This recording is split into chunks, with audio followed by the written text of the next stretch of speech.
Hey Tap Fam, Mike here. Do you want to fill your fridge with unique craft beers, ciders, or seltzers that you can't find locally? Then Tavour is your answer. I partner with them to bring you this exclusive offer for my Taproom listeners. When you use the promo code TAPROOM25, you get a $10 credit towards your next purchase when you spend $25 in the app or online. Tavour has it all, from IPAs to stouts, sours, ciders, and so much more. So make sure you use the promo code TAPROOM25 to get a $10 credit towards your next purchase. And now, on to the episode.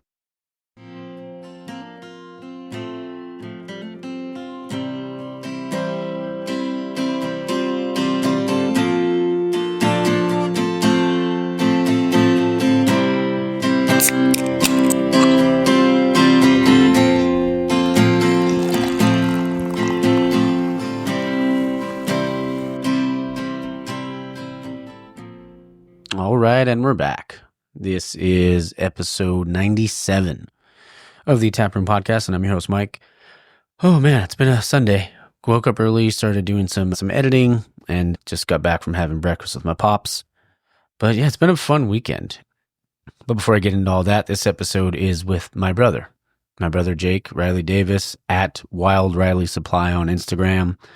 This one is important to me, especially being able to talk to my brother and being able to have him on the show and hearing his story, from everything from working at Stone to Brewery X and doing all these different things. I don't want to give too much away, but it was a really fun time, and it's always a great time spending time with my brother.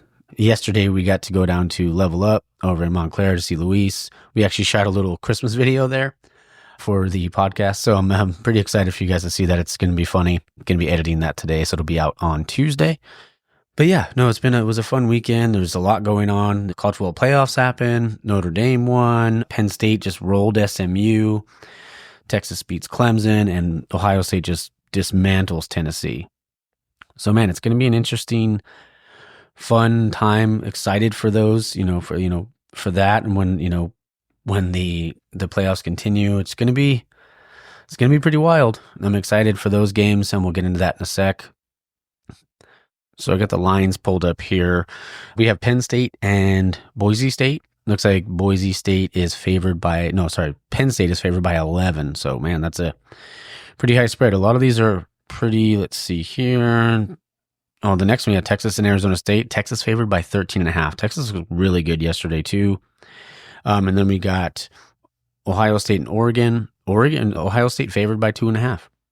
I think Ohio State wins that game. I want Oregon to win, but I think Ohio State pulls it out.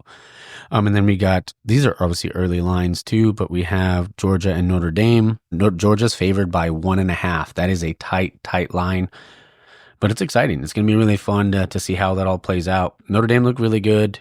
Still not, I think Riley Leonard's a good quarterback. I just don't know, like when it comes to like the deep balls and stuff like that, I feel like if you make him have to throw those, that's where he kind of runs into some problems. But their running game, their defense, their special teams are all really good. Let's see, what else do we got here? And then we did the polls and questions this week. Super stoked for Christmas to come. But let's see, we got the polls and questions here. The first poll of the week was the your top four, some of the top Christmas songs that you guys like. There were some good ones out there. One of them was "I Want a Hippopotamus for Christmas." VAAA_Nessa909 said "Ty," "Happy Christmas" or "Last Christmas." Loser Fun said "Donde está Santa Claus?" Be a Drunken Gentleman said "Have Yourself a Merry Little Christmas." That's a banger. The Christmas Song by Nat King Cole.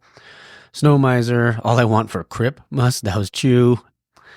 Let's see, Run Run Rudolph, "Rocking Around the Christmas Tree," Happy Endings, Players Ball by Outkast.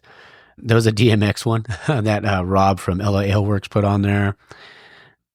And let's see, El Chilote put "Navidad Sin Ti" by Marco Antonio Solis. White Christmas, Bing Crosby, Dominic the Donkey, and Grandma Got Run Over by a Reindeer. Some really good ones. One of the ones I love is "Spirit of Christmas" by Ray Charles. I love that song. Probably because it was featured in an episode of Smallville, but it is what it is. But yeah, so I love that song. There's so many really good ones though. And another poll I had this week is, what day do you celebrate? Do you celebrate Christmas Eve or Christmas Day? 63% of the vote Christmas Eve, 37% of the vote Christmas Day. I usually do both because I came from a broken home. I'm just kidding. I always would celebrate Christmas Eve with my dad, Christmas Day with my mom. So I would always celebrate both days. Let's see, and I asked them about some Christmas traditions. One of them was drinking some very special stouts that I've acquired during the year, playing the White Elephant game, gift exchanges. Those are the two big ones. Tamale making was another. For me, like me and my brother, every morning I'll make breakfast, and then we will watch Garfield Christmas, and then drink a bunch of mimosas. So that's usually what our Christmas morning consists of. So usually pretty hammered by the end of the day, but we'll see. Should be a fun one. I'm looking forward to it. Well, actually, on this past Tuesday, I got to record with Danny Jimenez over at Hop Saint. Man, what a good dude and what a cool story. Got to hear from him. So that'll be out in a couple weeks. Excited for you guys to hear that. We're closing in on 100. And man, it's pretty crazy. It just feels like, wow, all that, like all the hard work and everything like that, it's paying off. So I'm grateful for all you guys. Everyone listening, for all the breweries, all that good stuff. All right, well, I'm going to shut up now. We're going to jump into the episode with my brother Jake at Wild Riley Supply. Make sure, if you're listening to this, if you're a brewery or if you just want like a logo or anything like that or clothing designs, my brother can do it all. So make sure you follow him at Wild Riley Supply and check that out, okay? All right, well, yeah, let's jump into the episode. Hope you guys enjoy. Cheers. All right, guys, we're back in the tap room, and I'm your host, Mike. And I have a very special guest on the show today. And you've heard his music on the show. You've heard Rebel Girl after the Female Brewers Roundtable episode. You've also probably seen a lot of, his name. Jake Riley Davis, my brother. Also at Wild Riley Supply on Instagram. But you've seen his artwork on my page. You've seen all that stuff. Now it's just him and I. Technically, it was supposed to be him and I, but I invited Ernie on for Stoutsgiving. That was a fun one to edit. Oh, yeah. But yeah, you had your work cut out on that one. Oh, yeah. And, I had to do a lot of editing. But no, it was a fun one, but I'm glad that I can just have you on the show and we can talk about, honestly, just your entire journey, whether it's in, craft beer and your artistic journey too. So for sure. Do you want to do it like the old days? You want to do it like the old Taps and Tailgates days before we jump into it? Do you want to have a beer? That sounds great. Let's do it. All right, fuck yeah. Yeah. It's great you said that because I brought one on the show. Yeah. Abomination Brewing. Okay. Fognog. We're going to jump into it. I'm going to jump onto your Fognog. Now, in the spirit of old things, are we going to give it a rating? Oh, yeah. And I'm going to be drinking out of, shout out to my buddy, shout out to my broski, Luis Mendoza, Level Up Brewing, or Level Up Brewcade, I apologize, over in Montclair. And we might have tried this beer earlier, but it is delicious. Give us the story. What is it, just? So this is by Abomination Brewing out of North Haven, Connecticut. I happened upon this beer in the town square. Just kidding. Yeah. I was just walking around. In Total Wine, I came across it actually, and I saw where it was from, and I was like, dude, it's a New England style, super stoked. It's a festive hazy IPA, or double hazy IPA. It's obviously based from the name, play on eggnog. So I'm going to give it a pour. Give it a pourski, eh? This is a double, like I said, so it's a 9.1. That'll get you there. It's got some balls on it. Here you go. Yeah. And right on the nose, just big cinnamon roll. It smells good, huh? Oh, yeah. Just super festive, like warm spices. And it's a perfect Christmas beer. Exactly. And yeah, North Haven, Connecticut. Let's see. Abomination Brewing. Badass fucking name. Badass fucking can work. Oh, yeah. Can artwork. Yeah, check them out on Instagram, wherever. I mean, yeah. Yeah, I was curious to see if they had the hops on there, but nothing. Cheers. Classic. Let's do this. Cheers. Crack her open, eh? Here we go. Oh, yeah. I mean, come on. So good. Oh, yeah. You get those like sweet notes to it, but then like honestly, it's like that's probably like cinnamon. I mentioned to like earlier, like allspice for sure. Yeah. But no, that's good stuff. Very good. You know, like the pastry stouts? This is like a pastry hazy.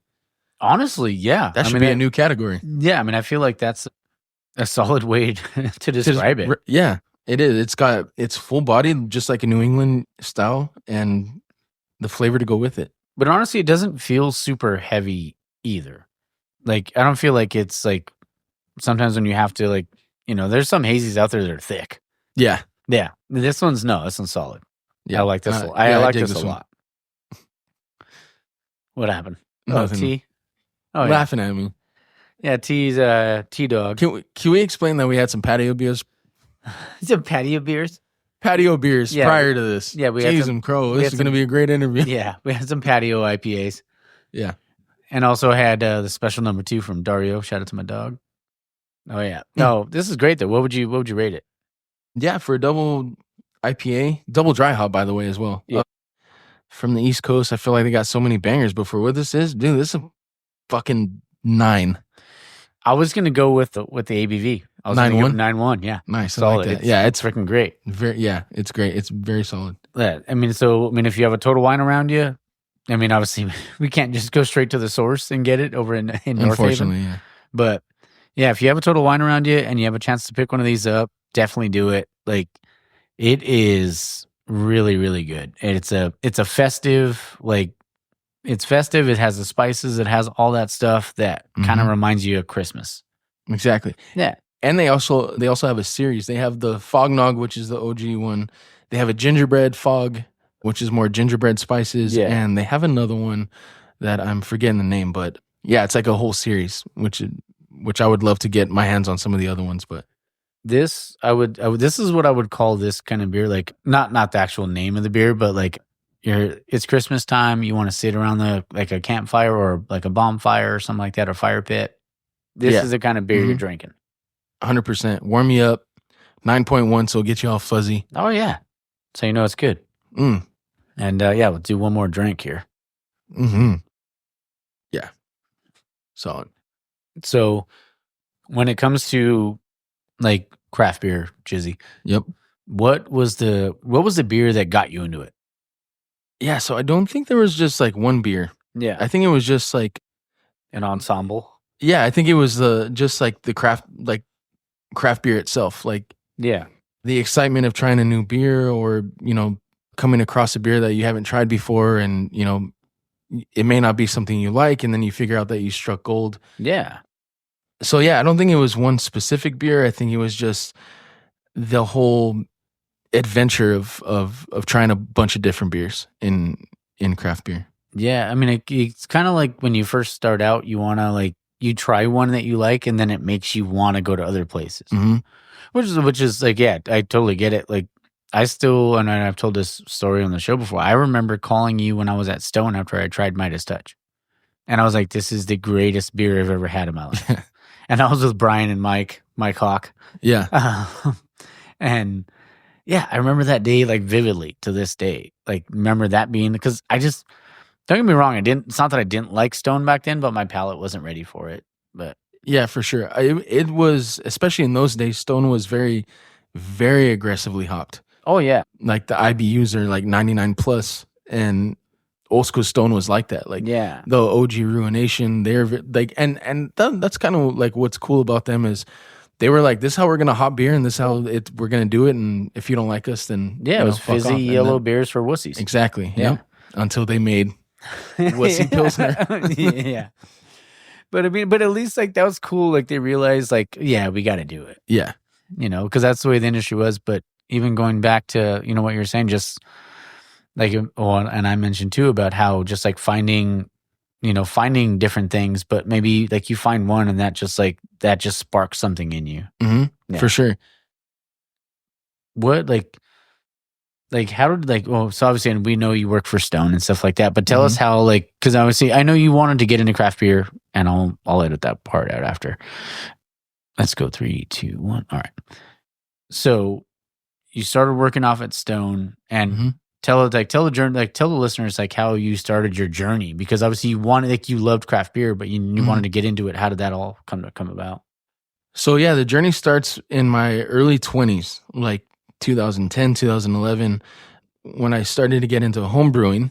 Never actually homebrewed, but I started to get into it. Dad actually bought me my first book, How to Brew Beer. Yeah. right? The First Way by John Palmer. Yeah. And for all the homebrewers out there, John Palmer, that's scripture. I've heard that book. People have mentioned that book on their shows so many times. Yeah, and as they should. Was one of those, and like everything's in the title. How to brew beer. How to brew everything you need to know to brew beer right the first time. Yeah. And like I said, for everybody that knows it, it's scripture, and that's what I started with, and then I started dive a little bit more into it, and I kind of got a little bit like intimidated by the whole like sciencey part and stuff like that. But what drove me to it was like the artistry and like another creative outlet. And I was going to like homebrew supply stores, like Addison Homebrew in Orange County. I don't even know if it's there anymore. And then that got put on the back burner. And then when I got hired at Stone in 2016, that literally kind of blew the doors wide open. Yeah. And this like kind of fun hobby that I had on the weekend started to become more structured. I started to pay attention to things that I wouldn't usually pay attention to, like born on dates and best by dates, and like the shelf life of an IPA or the shelf life of a stout or a hard seltzer. And I started to pay attention to things more. Yeah. And it kind of just, having a job in the industry kind of like opened my eyes. Like I was this wide-eyed, 20-something-year-old just wanting to try amber ales and brown ales and this and that. And it started to become more structured. And like how you have the movement, Find Your Beer. Yeah. It took me a while not a while, but it took me some time to figure out that I'm an IPA guy. Yeah. Through and through. And your palate too, I'm sure. Yeah. Like what you liked. Yeah, for sure. It changed drastically. Like, I mean, like the craft beer I was drinking at an like early age was like, Samuel Adams and some of the early like Hangar 24 stuff and, Fat Tire probably. Yeah, Fat Tire, Amber Ale. Cost Plus World Market was one of the first places I ever saw that you can like build your own 6-pack. Yeah. And they had beers from Germany and Spain and everywhere. But yeah.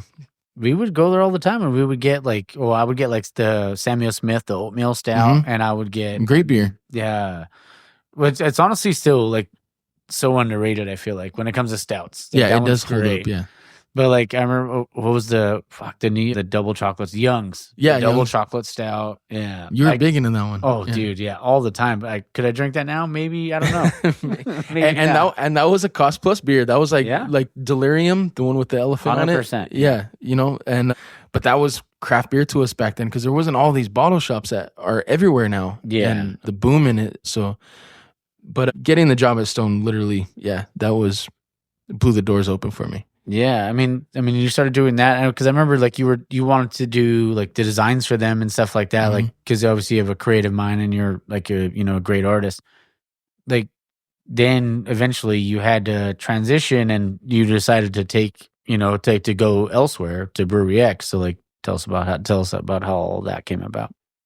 Yeah, Stone was great. It taught me a lot. I learned a lot about the industry and more so about beer.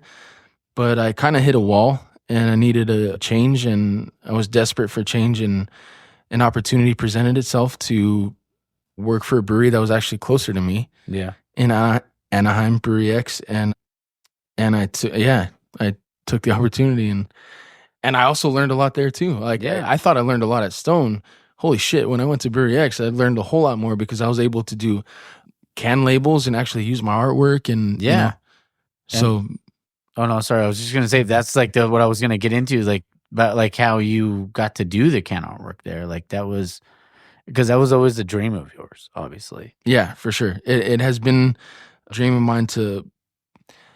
A clothing line is like in high school was probably like my first, but really finding out like what I want to do with art, can art has quickly become my number one and apparel second, but. Yeah, when I got to Brewery X and I was able to do that, it was amazing. Like the first label I did, it was a series. It was a signature series, which is like a hazy double IPA. But I did 3 different designs for that, and that changed everything. Literally everything. It changed how I drew. It changed what I used. Up until Brewery X, everything was pen and paper, very old school, and I had to adapt very quickly to digital art, and that's if it wasn't for that, I probably wouldn't even be doing what I'm doing now art wise. Yeah, I mean, and I remember seeing like that the real. I mean, I would say I knew it was important to you, like being able to do your can work, and we did. Like even Gunnar made the banner. Shout out to my uncle when he made the banner for you, because we were super proud, because that was like, I know that was. It may not have been like the end goal for you, but it was a dream of yours for your artwork to be on a craft beer can. For sure. And to see that, I mean, I was obviously super proud of you, and I'm still am. Like everything that you do, that's, I mean, even when we went to Arts District and Art finally got to meet you, shout out to LA_Brew Life. And he was just like, I finally get to meet the infamous Jizzy. Yeah. And Art, he's such a great guy too. Yeah. Glad I met him. But yeah, I mean, like you said, it has been one of my dreams, and like they were able to make it come true. Yeah. And I mean, and you did like so many cans for him too. Like all the, like, I mean, so if you're a brewery out there listening and if you need can artwork, go to @WildRiley Supply on Instagram, and you can see the great work that he does. So thank you. Should we grab another beer? Yeah, I'm down. Might have to finish that one first. I've just been enjoying it. Should I random it? Just grab. Yeah. Yeah. Just grab one. They're all in the same. Let me finish this real quick. All right, Jizzy's grabbing a beer. What are you gonna grab? I think I'm just gonna mode 6 it. We're gonna grab a. Okay, mode 6 it. I haven't heard that in a long time. You know what the reference is? Oh, I know the reference is. What's the reference? Mode 6 was my old karaoke machine. You would hit mode 6 and it'd be a random song. Yeah. Do you remember? And then you had to stand there and sing it. I begged mom for that fucking karaoke machine. I don't even know how old it was. It was like 21, maybe 22, like for my birthday or whatever. Yeah, probably around that time. And it was badass. Oh, it was legit. I remember because Junior had his, so I was like, I had to have one. Yeah. Yeah. But tell us what beer we got. So I just reached my hand in. Okay. And pulled out another double. Yeah. Oh, yeah. All right. So we got Shell Shocker. Looks like Mike's staying here tonight.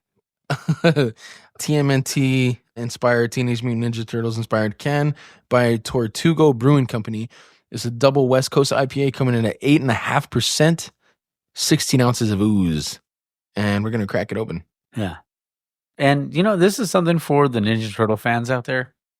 The first movie is phenomenal. Second one, my sister loves the second one, Secret of the Ooze, which is great, but they don't use their weapons. It wasn't as dark. So, this one's great. But I mean, and this one, it looks like it's just Raph on here, so that's perfect. I know, they're all wearing the same. Yeah, because Raph's the best, obviously. But Jizzy did an amazing can artwork for Brewery X on that one. That picture, when I put that post that we did together still has the most likes I've ever got on a post. Yeah. That one went like, because remember that day? Like, as we weren't together, but I posted it was just like boom, boom, boom, and just kept going. Yeah, you're right. Because I think that's the first time I ever did like a collaboration on Instagram. Yeah. With like the page. Yeah. So I was able to like see the likes that the thing was getting, and it was just all day. Yeah. Ding, ding, ding. Like, not to brag, but. No, it's true though. Because I mean, there's times, and it's crazy though too, though. Like social media is like, sometimes like you can have like what you think is going to be like, oh, this post is going to hit because this is fucking amazing. And then you get like 42 likes. Yeah. And it's like just fucking heart wrenching. Yeah, and it's because I mean, I don't know. I'm not gonna Shane told this, but I have like over 7,000 followers now, and it's like 42 likes. Like, come on. Yeah, but then when you look at the views and stuff, it's like, okay, I get that, or the insights or whatever it is. Yeah, for sure.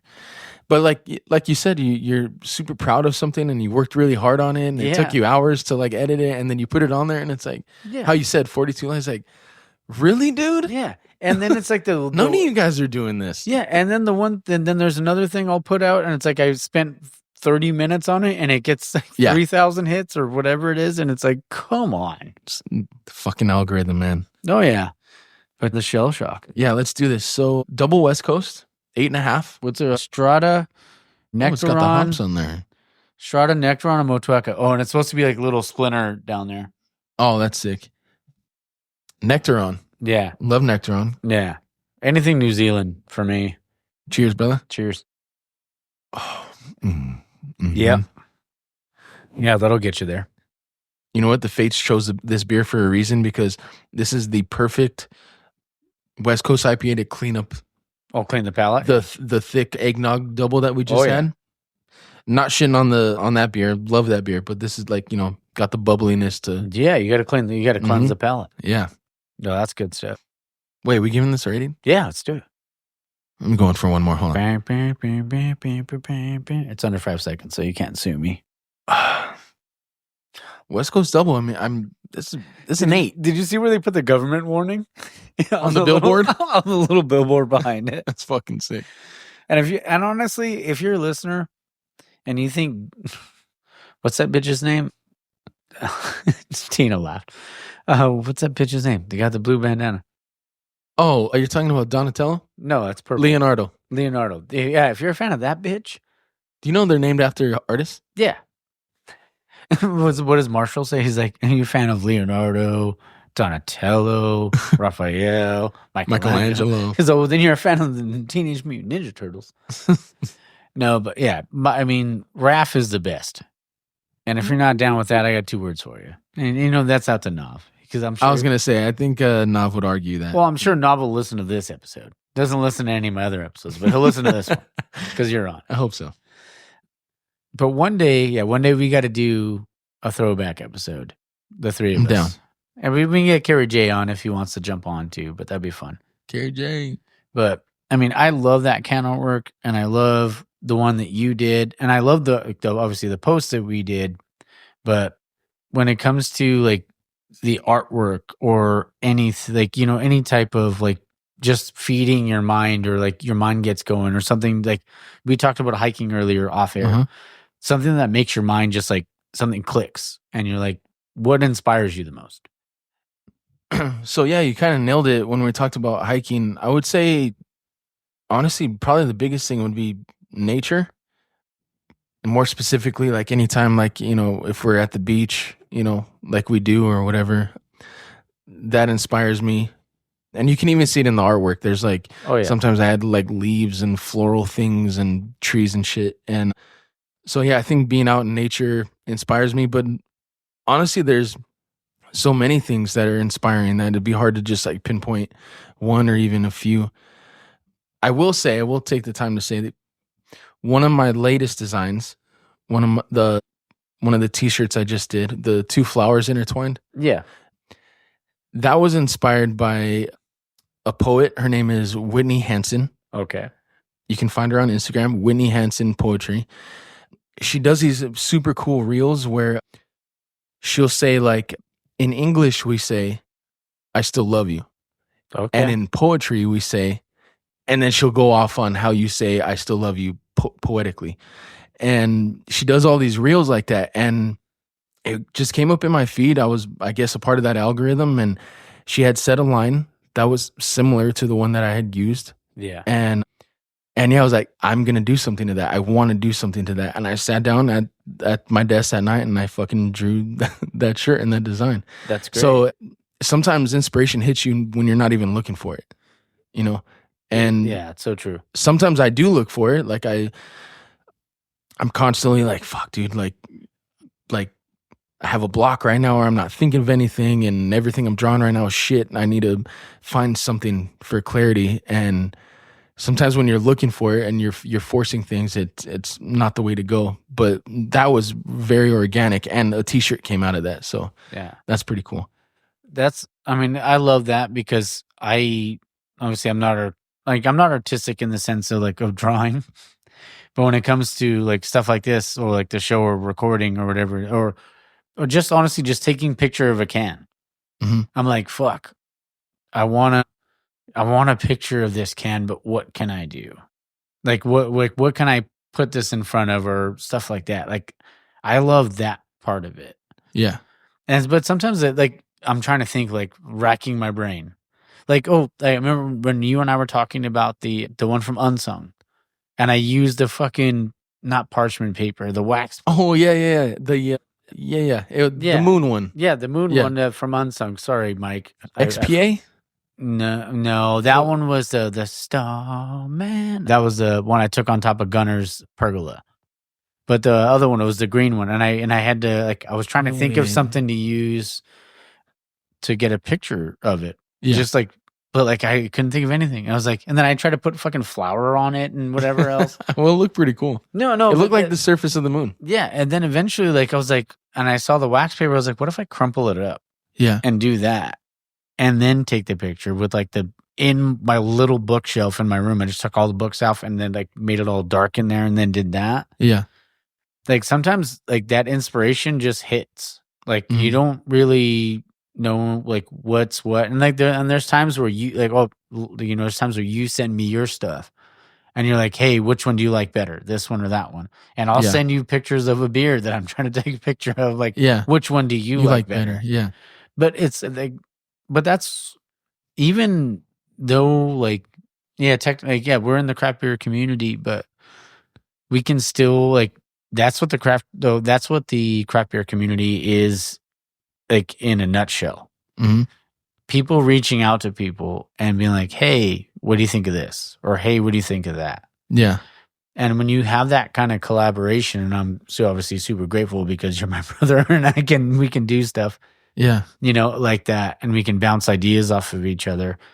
Like, what's better than that? And we get to freaking hang out and do this and have beers. Yeah, hell yeah, for sure. And, drink a great double IPA. Yeah. On a Friday night.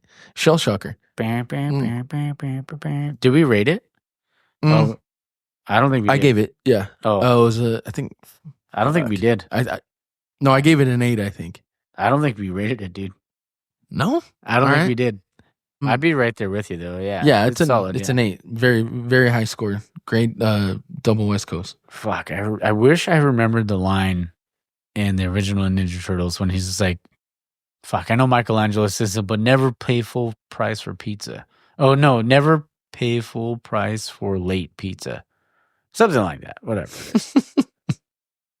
But yeah, to piggyback on what you're saying, yeah, sometimes inspiration hits you and you don't. Sometimes you're not even looking for it, but back to the nature thing and the hiking thing. It's almost like writer's block. It is 100% like writer's block and writer's block. Jeez, I'm crow.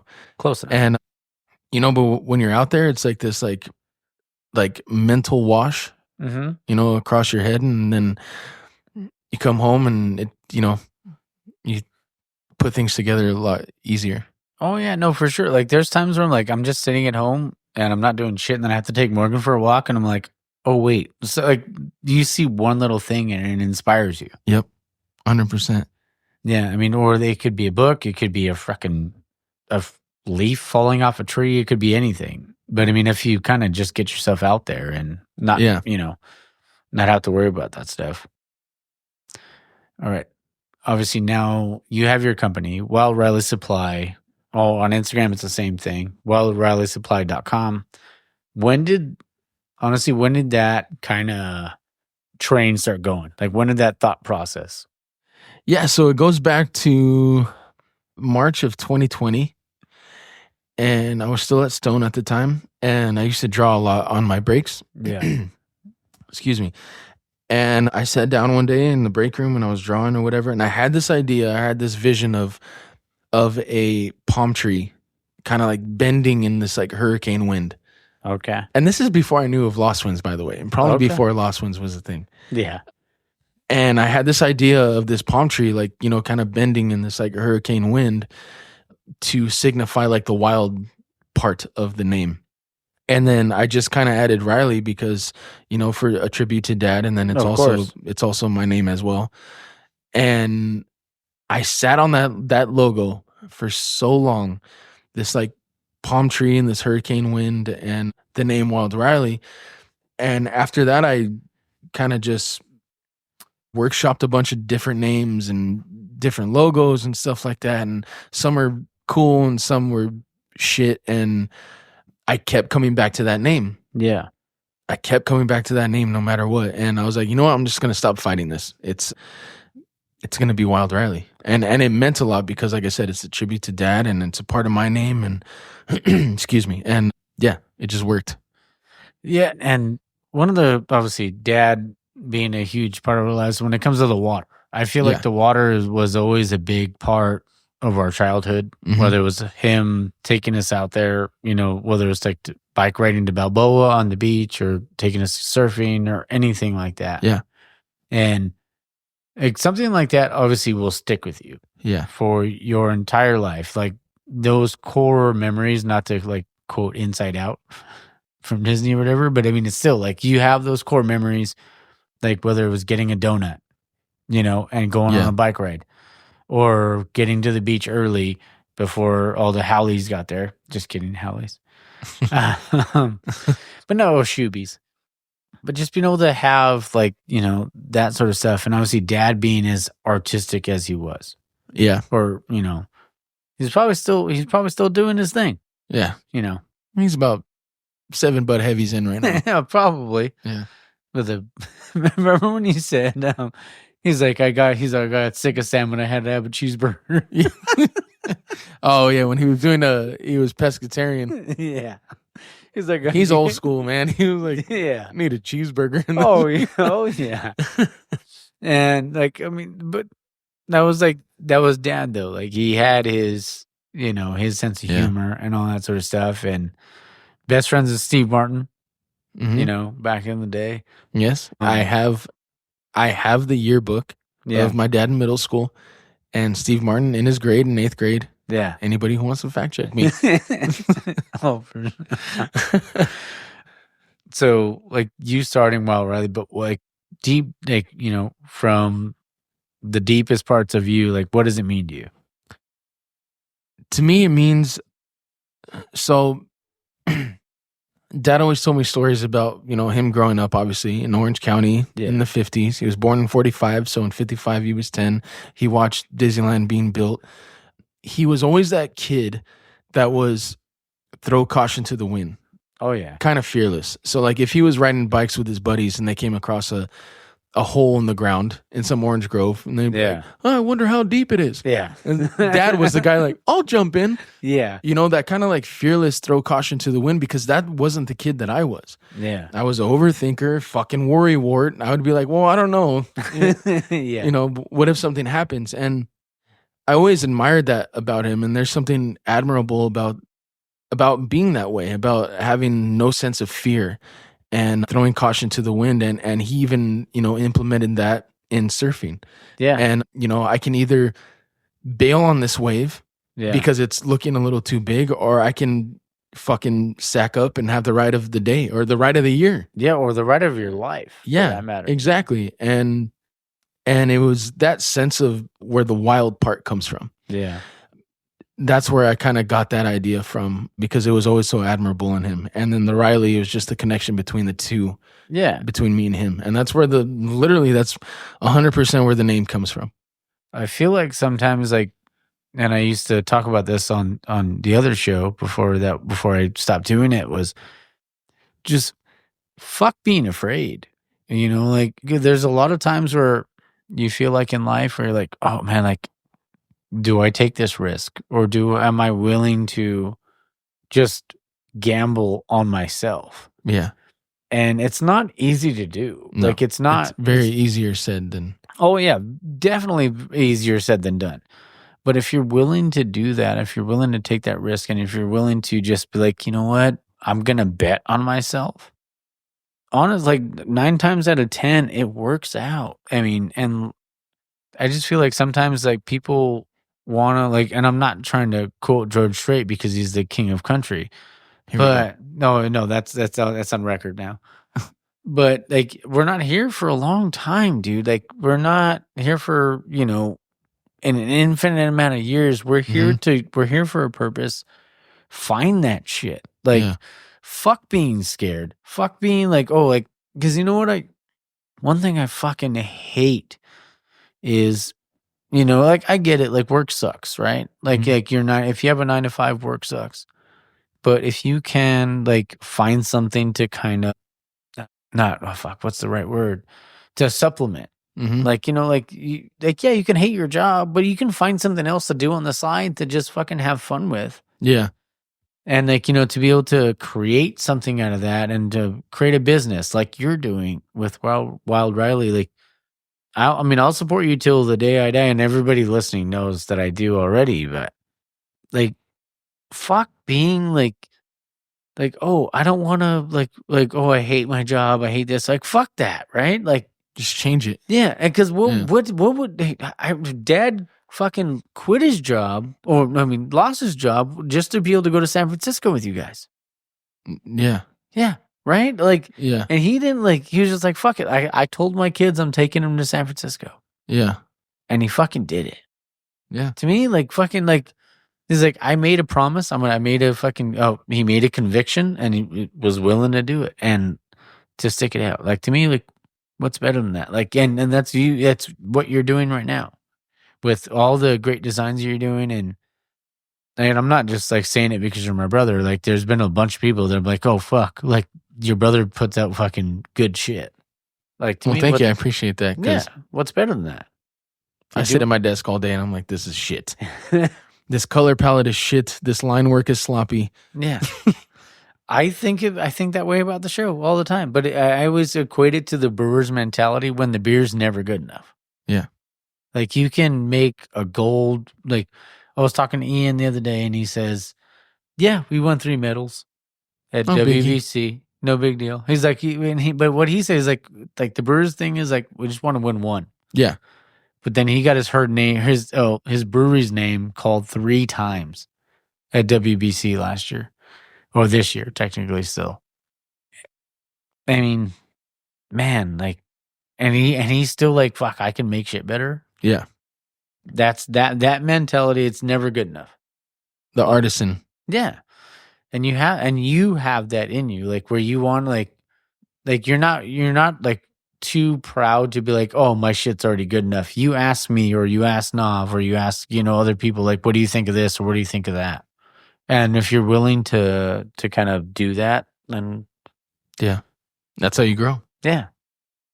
Excuse me. Yeah, it's like the brewers, like Jared said it. He's like, dude, I can brew the same porter every year, but I'm not the guy that's at. He's like, I have kids.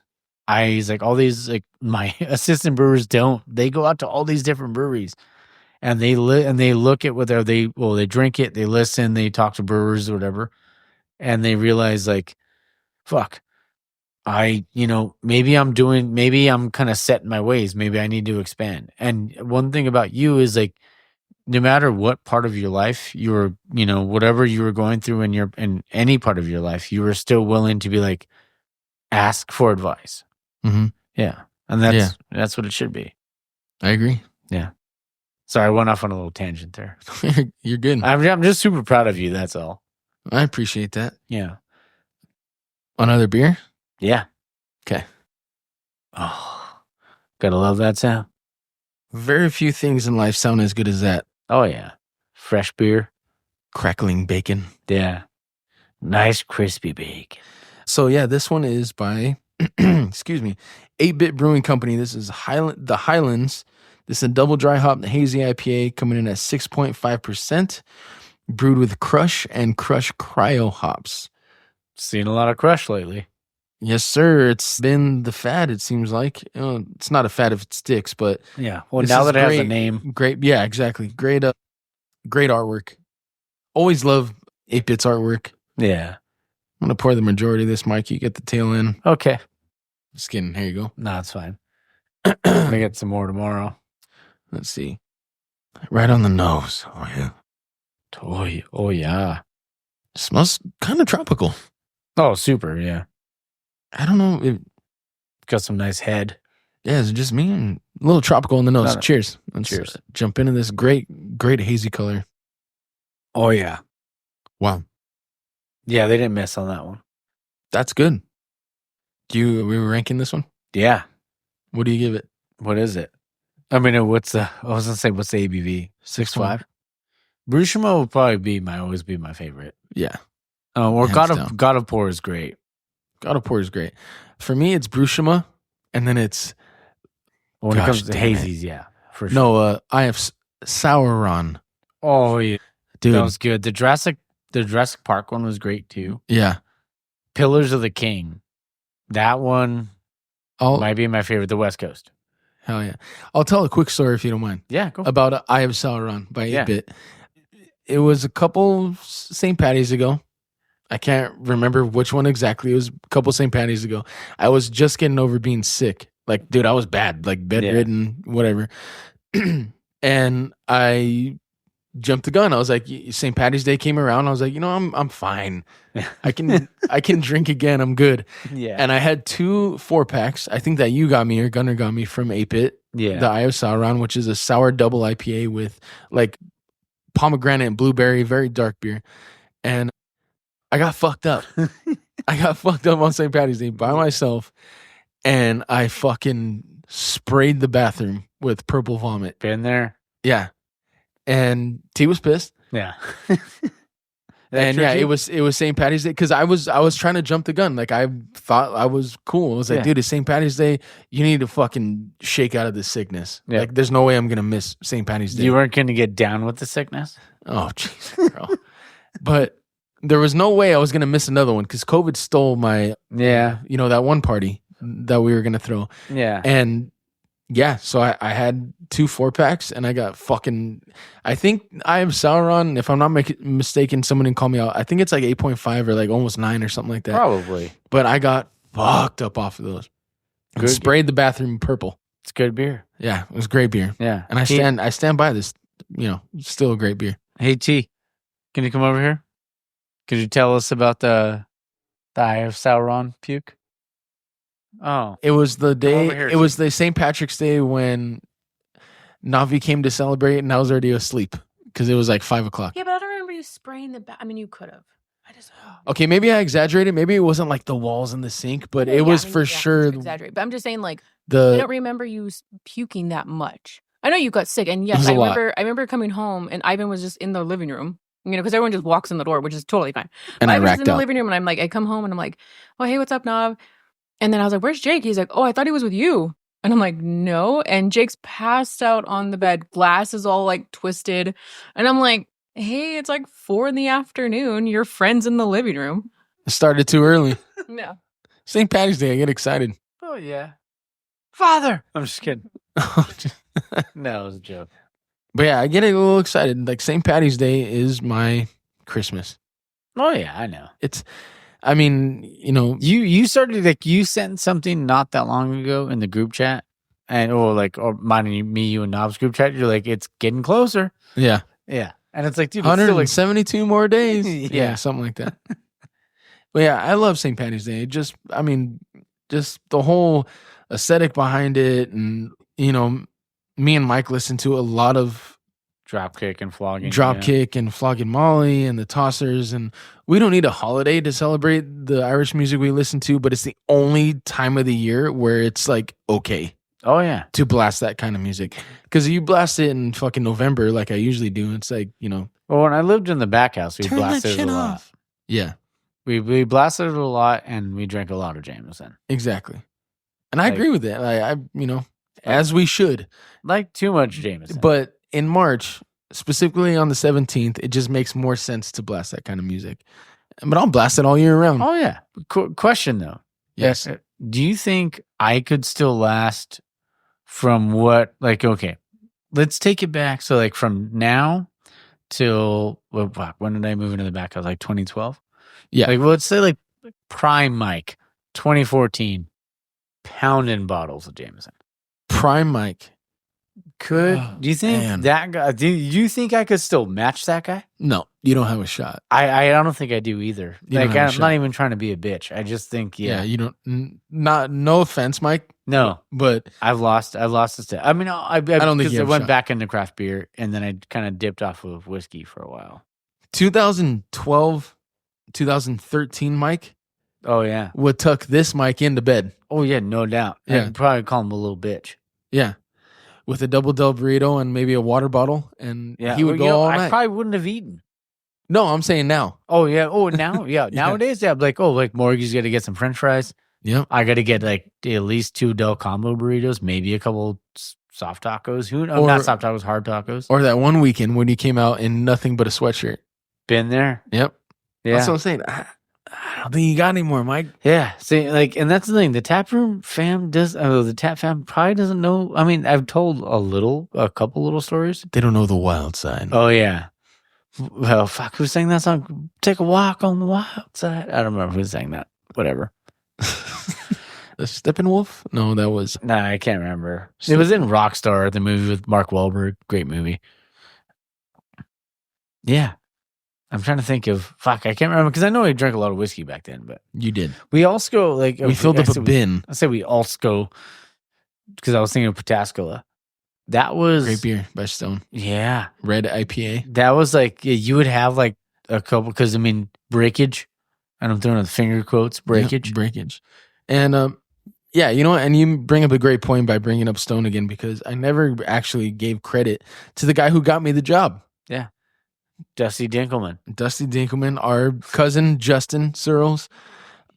At the time, I was working for Home Depot, and I was super desperate to get the fuck out of retail. And there was Justin. He was like, yeah, dude, we're hiring in the warehouse. He was like, it's, super labor inducive, and it's long hours, and it's this and it's that. And of course, and I'm not afraid of none of that. So I was like, yeah, I'm down. Got hired, and the rest is history. But yeah, shout out to Justin for breaking that door open. Oh yeah. Love you, Dusty. All right. I might have had to have a Fraho break, but it happens. Well, Jizzy and I have been just staring at the can, the shell shocker, and like, I was honestly just admiring the can artwork from honestly all three breweries. So we've had Abomination, 8-Bit, and Tortugo. When it comes to can artwork, like, Yes. Are there breweries that, like, when you see those and you're like, fuck, that's badass, like that, like those ones that inspire you? Yeah, for sure. For me, there's only one answer. Yeah. And that's Brewery West. Okay. Brewery West has hands down the best labels in the game. Okay. And I'll explain what. Excuse me. They don't do, so they have beers where it's like the traditional, like, solid label across the whole can, just like 8-Bit, anybody else. But they have these, the majority of their beers are these like individual stickers, and they're individual die cut stickers that make up an image on the can. Okay. And for your listeners, if you Google Brewery West Bunny Fuku can, that can is so incredible because it's called Bunny Fuku, and the image on the can makes up this like Black Panther. Okay. And the image, like, it's a collage of all these stickers, like meticulously placed across the can that make up this picture of a Black Panther. And it says like hazy IPA, whatever, like the details, ABV, whatever. But what's even more crazy is each one of those stickers is the shape of a bunny. Oh, shit. It's literally a die cut shape of a bunny, and all these stickers make up the image. And it's just fucking incredible. Brewery West. Also, if you want to look up Bunny Fuku can, if you want to look up Flying Beasts. Okay. Actually, I'll show you some of these, Mike, live on the show. There we go. Tell me if you've ever seen cans that look like this before. So this is the Bunny Fuku can. No, that's I've only ever had a couple from Brewery West, but that's legit. How sick is that, dude? I mean, like, who else is doing that? When you see that on the shelf, this is the Flying Beast. That's not even a label. Yeah. That's incredible. Yeah. So just like stickers that they put together, and then put on a label, Yeah, so like a machine does it, obviously, but the amount of like time and effort that goes into making sure that those cans are like, the same every time, it's got to be super, it's got to be expensive. Oh, for and sure, it's got to be, time consuming, but best cans in the game. Yeah. But even like, because I know you love Bottle Logic. Mm-hmm. I mean, like, who doesn't love Bottle Logic? Like, they put out banger after banger after banger, but like some of that stuff, like, I mean, like, can artwork is honestly super important. Yeah. Because like sometimes, especially if you go to like a really good craft beer liquor store, just trying to choose between all the options. Yeah. I mean, and sometimes even that's like, I almost equate it to like cable, like, like trying to find something to watch nowadays. And sometimes we will settle for like, no, not settle, but we'll like, you know what? there's too many options. I'm just gonna go back to what I know. Yeah. Mm-hmm. And like you can equate that to movies or TV shows, like with How I Met Your Mother or Big Yeah. Bang, like we Mhm. watch all the time. It's like a comfort purchase. Yeah, because we're just like fuck, like there's just too many options. Yeah, and the market is very oversaturated with craft breweries, and it's like how we were talking earlier about the build your own 6-pack at Cost Plus World Market. Yeah, Like that wasn't really a thing. Now they're kind of everywhere. Yeah. You know what I mean? Especially like these bottle shops that pop up, and yeah, it's hard to stand out in the market. And I feel like Brewery West is the only company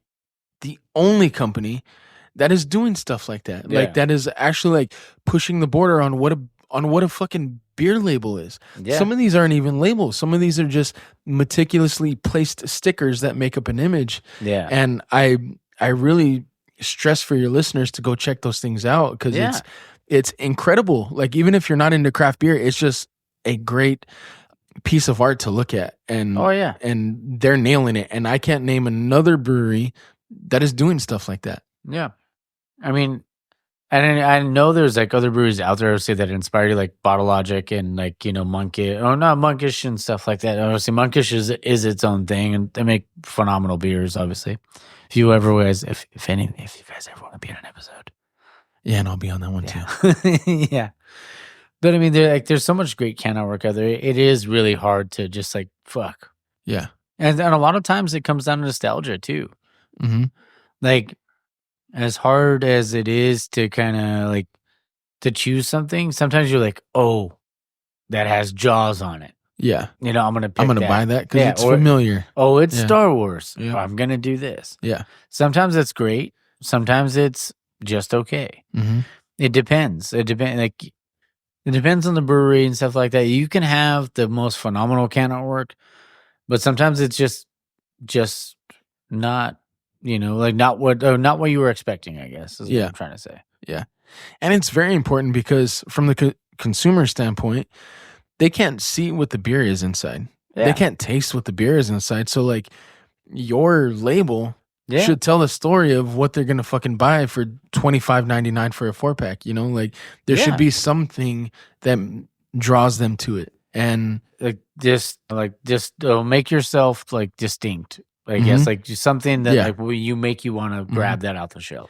Yeah, as far as this only goes for like as far as like the breweries that are like in distribution. If you're a brewery like Monkish, and you're not in distribution and you're selling your 4-packs, 6-packs, whatever it may be, from the brewery, you're not really worried about shelf competition because there is no competition when you have to buy it from the brewery. Yeah, and that's why I admire Monkish so much is because they sell what they brew. Yeah. And you think from the genesis of their company to where we are now that they'd be in distribution and they're still not and they don't want it to be. And that's admirable. You know? Yeah.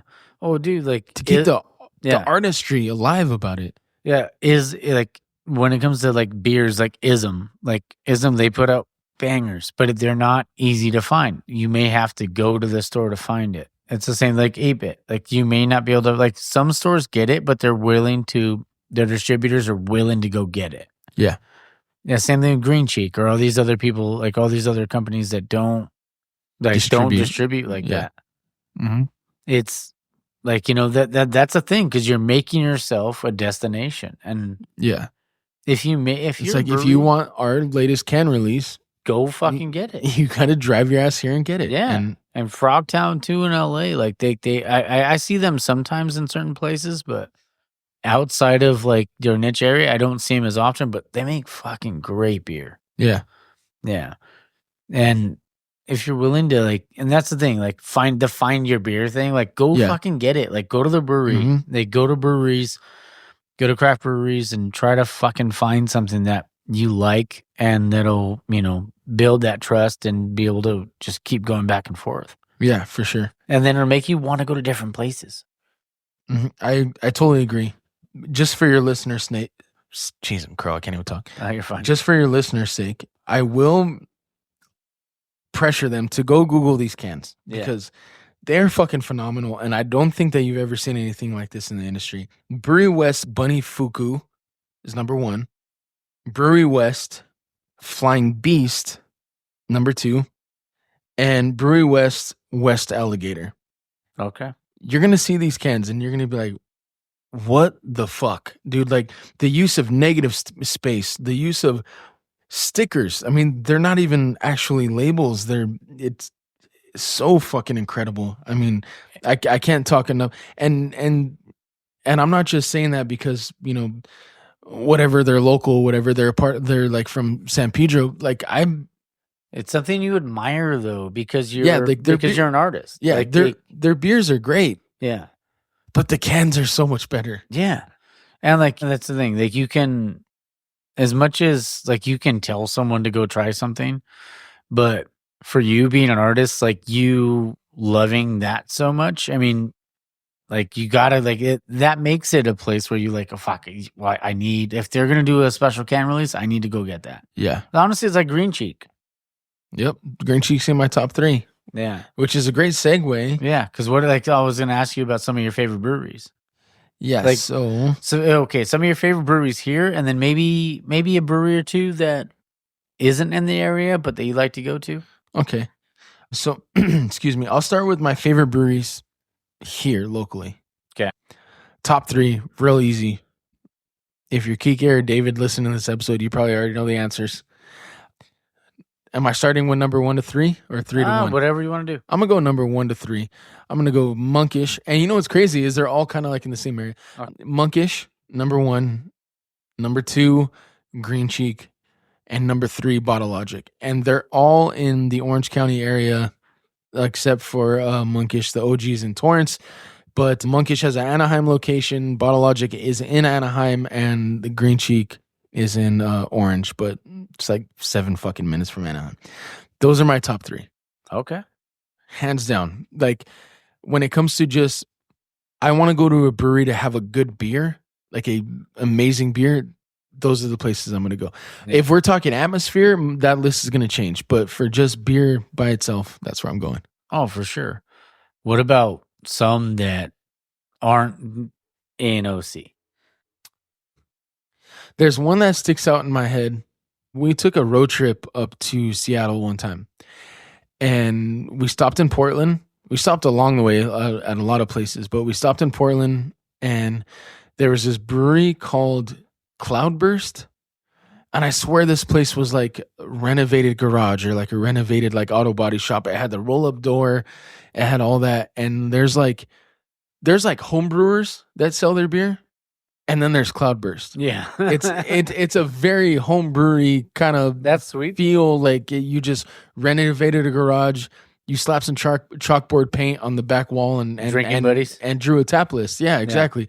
Yeah. And in the best way possible. And back to your find your beer thing, I got a beer there that I probably wouldn't get today. Yeah. And it was an oyster stout. You might never have it again. Yeah. And I have not even seen that style. Yeah. Even close to LA County or Orange County.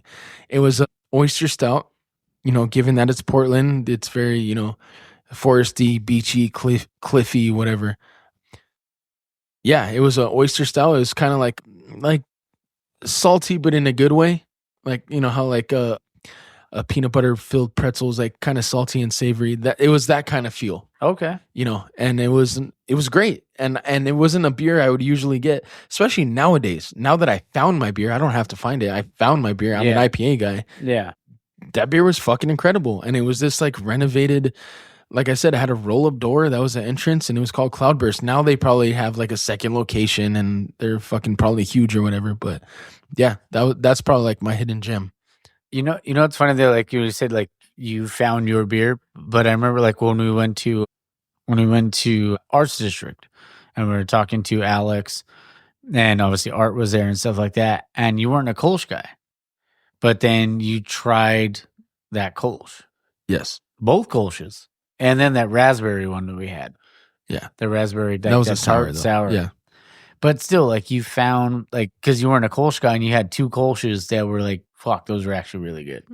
Yeah, they were. Because usually in Kolsches, I get like that bready, biscuity thing that I'm not a huge fan of. Yeah. And yeah, when we went to Arts District, I was like, holy shit, this is drinkable. This isn't that kind of, didn't have the flavor profile that usually turns me off when I drink Kolsches. Because I'm By no means a Kolsch guy, but Yeah. But that's the best part, though. Like, just because you're not that person doesn't mean that there isn't one of those styles out there for available. you. Yeah. Yeah, I agree. Totally agree. Yeah. And like I said, IPA guy through and through, like that's my beer. Yeah. That's my beer.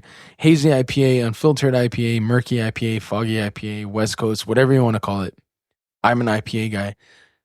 But that day in Portland, when I tried an oyster stout, Yeah. what a creative like thing to do anyways. Like, you know what I mean? It wasn't how it sounds. Like, you know, if anybody's like, ew, it's probably gonna be fishy or whatever. It wasn't. I'm probably gonna be horny after. Yeah, it was. Yeah, like aphrodisiac. It wasn't. It wasn't this weird fishy flavor. It was just like a little bit salty, a little bit savory, and like I don't know what they brewed with it, or Yeah. you know, I didn't ask the guy any questions, but great beer. No, I mean, sometimes it takes that one beer, though. Like, it takes that one beer to kind of set you off. Like I mentioned earlier about the Midas Touch. Yeah, Like, I mean, before that, it was like regular Stone IPA with the green label OG, and Double Bastard. Like, arrogant bastard. it was a Double Bastard, the one that I had. Oh, was the big not- one. Oh, you yeah. had the big one. Not good when I first tried it. Like, I was, Yeah. I like, remember when Brian had the big old thing of bottle caps? I was like, oh, I'm going to take this one off. I'm going to drink it. Yeah, Holy fuck. yeah. But back then, though, like your palate changes. Like It does. It You're right. evolves. Yeah. I mean, like I used to love hazies. Like I would drink every fucking hazy that 8-Bit had. And not to say that I don't drink them now, but now I like my New Zealand Pilsner, like we're gonna have in a minute. I like my West Coast, like Which West I Coast don't care lager. for. Yeah, I love West Coast. Like West Coast.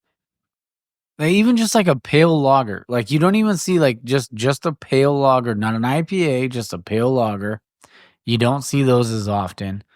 Black IPAs, cold IPAs, red IPAs. You don't see those as often, but they're so fucking good. Like once, are. like if you give them a chance, sometimes people they see a dark beer and they're like, "Oh, that's got to be super strong." Yeah. It's like fucking Guinness and Murphy's is like 4.5%, Yeah. if that. It's less filling than the IPA I'm drinking now. Oh, definitely. That's remember you used to make fun of me because you're drinking fucking Guinness in the summer. Yeah, but true. I would do it though. Yeah.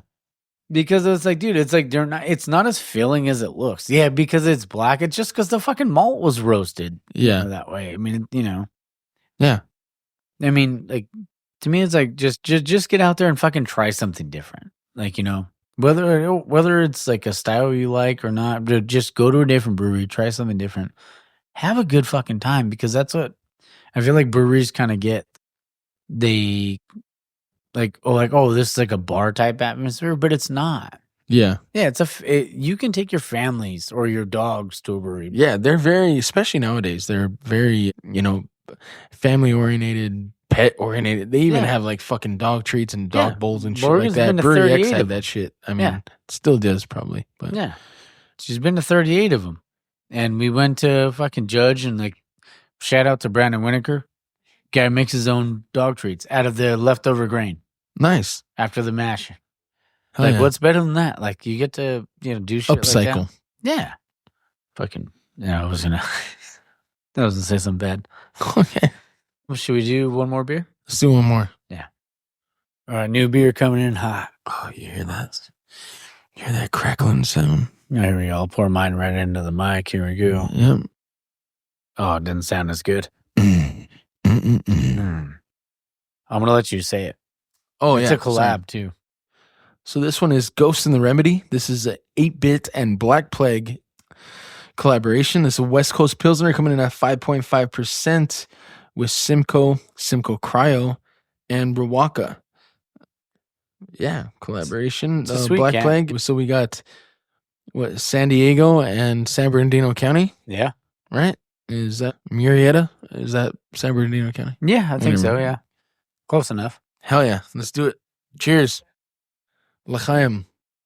Oh, yeah. Crispy. Oh, but you get that hop, that big Little floral punch. Yeah. You're not getting like a big floral punch right like on the front of your palate, and then on the back end it goes down easy. Yeah, that's a smooth guy. Oh yeah, I Not can drink like that all day. but yeah, super good. All right, before we finish up, well, should we rank it first? Oh, you're right. We didn't give it a score. Yeah, where are you gonna rank that? West Coast Pilsner. You know what? I don't have too many of these, so it's hard to judge it on the genre, but I'm going to go, this is an 8 for a West Coast Pilsner. Okay. Yeah, I'm right there with you. I'm probably like an 8.5. Solid. I love like a hoppy lager or a hoppy Pilsner because it's like you can still, it drinks like almost like a West Coast because of that was a big burp. You get all those, like you get those hoppy, like whether it's like depending on what hop it is, you may get tropical notes, you may get all these different things, but it still goes down clean. Yeah. And easy. Yeah. And you don't have to worry. You don't need like something to clean your palate after drinking it. And which the carbonation cleans it. Yeah. Oh yeah. It's good stuff. Like, yeah, for me, I'm right there with you. Like I would say an 8.5. Yeah. It's super good. Before we finish up, we get 2 questions for you. Desert Island beers. Desert Island beers? Yeah. 1 craft, 1 domestic. Jeez and crow. I've talked about it on the show when we did the domestic tournament. Mm-hmm. Hams was the Cinderella story. Excuse me. Only to lose to Bud, but you know. Are you going first? No, I already know mine. They already know mine, so this is just for you. Oh shit! Okay. 1 craft, 1 domestic. I'm gonna go domestic first. I'll probably do. There's probably very little to no refrigeration on this island, so probably, something I can drink warm. Honestly, Bud Heavy. Okay, oh God. I'm going fucking Red Label, baby. Bud Heavy. And then as for my everyday craft, it's going to be an IPA. So just to get that out there, it's going to be an IPA. Because I'm on a desert island, I'm not going to go low ABV. I'm going to go high ABV. So I'd probably love to have an endless amount of either the OG Ruination or Pliny the Elder. Okay. That would be my... Fuck. Yeah. Because then I can switch it up. I'll have a couple Pliny's and I'm like, fuck, dude, I'm kind of buzzed right now. I can't fish like this. Yeah. And then crack a Bud Heavy at that time. And then, balance is... And then you have your Bluetooth speaker and it's like... Oh, yeah. My JBL is playing, yeah. Yeah, Pirates of the Caribbean. Fire! Why is all the rum gone? But yeah, that's mine. Okay. Yeah, mine was always Hams and... because there's so many great craft beers out there. There is. That's why choose. Yeah, it is. I just went with the easy IPA that's, Yeah, and that's one of the things that I think I should change the question to style instead of like a specific brewery. You're right. Because there's too many, dude. There's too fucking... it's easy for an IPA guy, but... Especially, and like you said, there's like the oversaturation where it's like, but there's so many to choose from. So, yeah. Oh, man. This one's good, though. I actually really like this one. It's very good. It's actually a nice switch up from what we've been drinking because kind of buzzed, not going to lie. Oh, yeah, same. I'm gonna fall. Morgan's already asleep. I'm probably going to stay here. Oh, yeah. Might watch a little Smallville later. Who knows? Somebody say. Oh, it's a banger. Remy Zero. Yeah. So good. What is last one. What is maybe the last one. Your favorite beer? Not favorite beer. Favorite food to pair with a beer. Like if you're gonna have it could be any style of beer. If you're gonna eat something that you would want to drink with a beer or eat with a beer. Could the beer not exist anymore? Yeah, whatever you want. Okay, that one's easy actually for me. Okay, it was food with beer pair, right? Yeah. Okay. Yeah. So I'm gonna go. I'm a summer baby. You know that. I was born in July 25th, if you want to buy me something. A fish taco. Okay. Fish tacos and the OG St. Archer Pale Ale. Ooh. Before they sold out, before they did what they did, the original St. Archer, the Blue Label. Great brewery.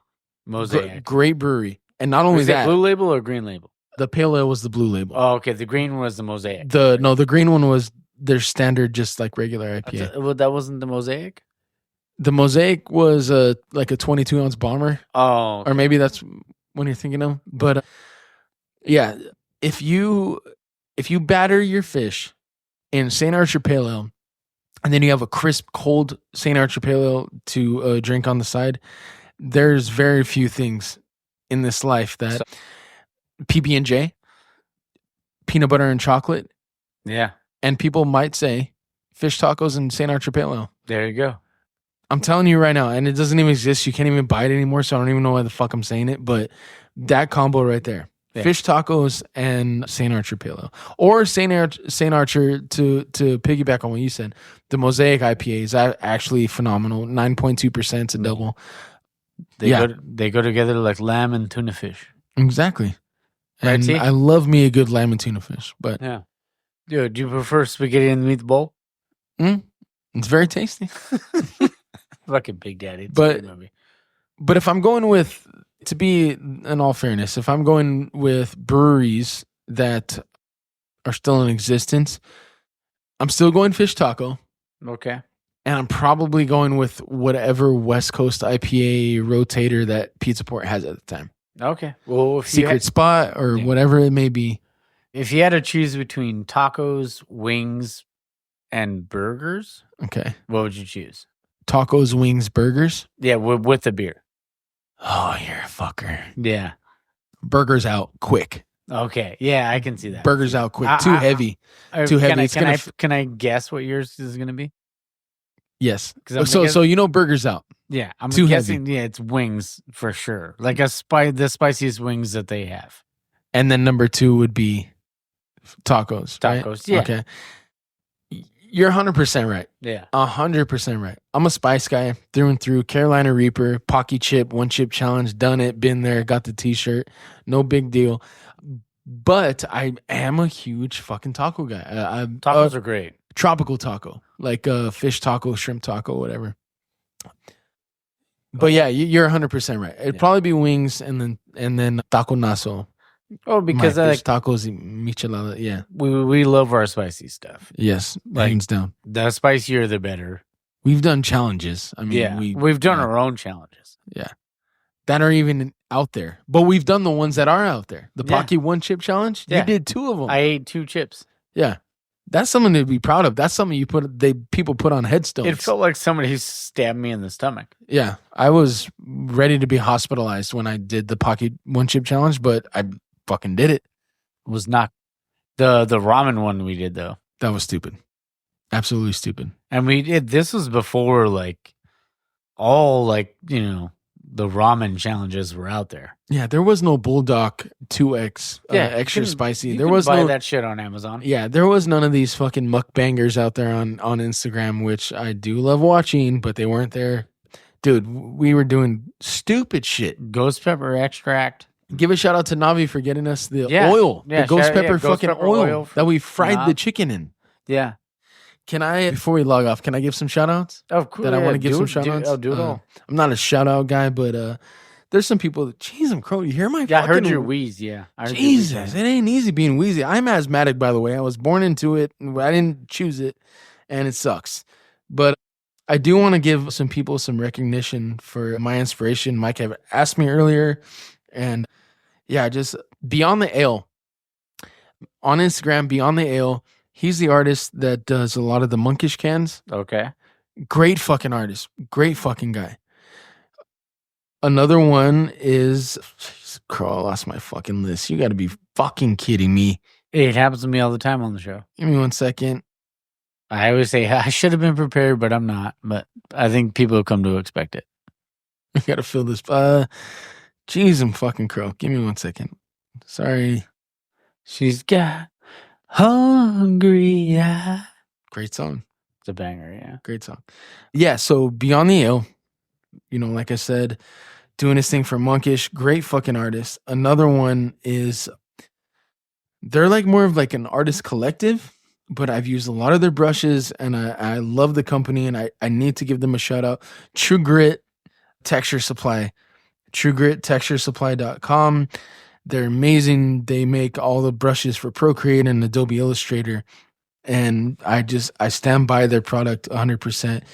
And last but not least, the inspiration for my t-shirt, Whitney, I almost said Whitney Houston.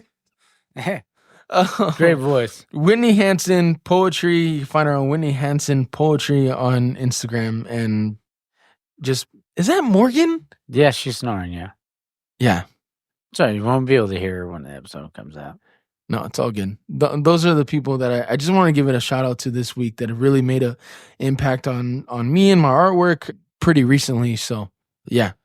Honestly, I'm just glad we got to do this and, be able to have you on and be able to talk to you about, how much you care, or just be able to hear how much you care about what, like, anytime you've put something out, like artwork wise, like, you can tell how much you care about it.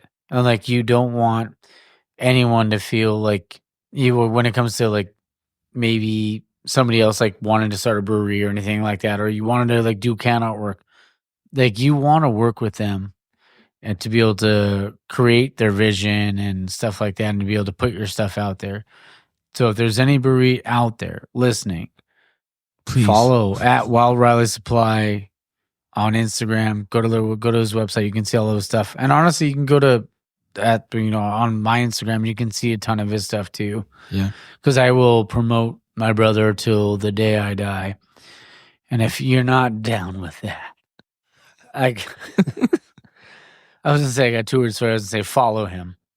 Oh, that was a good one. Yeah, close enough. Yeah. Let's sign it off like we used to. Go ahead. Real quick on that note, yeah, you can follow me, and I'm telling you right now, I'm the cheapest in the industry, baby. I am the Kmart of beer labels. Do not be afraid to hit my DM. I will shock you on how cheap I am. But but that doesn't. It's not a reflection on what you're gonna get product wise. I put my heart and my soul into everything I do, and you're gonna get a very good product at the end of the day. 100%. And what was that? We're gonna sign off. Yeah. So, no. Well, I will say this: like, you can tell the work that he does, even just on my page. You can see the new logo for the tap. He's done 2 of the logos already. He does the intro music to the Taproom podcast. I also play guitar. Yeah, he did that one for me. Like I remember because it was going to be I've always been a beer guy. Yes. And then you're like, I got something else for you. So you did that one for me. And then Rebel Girl, I put Rebel Girl on episode 90 for the Female Brewers podcast because I felt that was fitting. Oh, yeah. That was a lisp.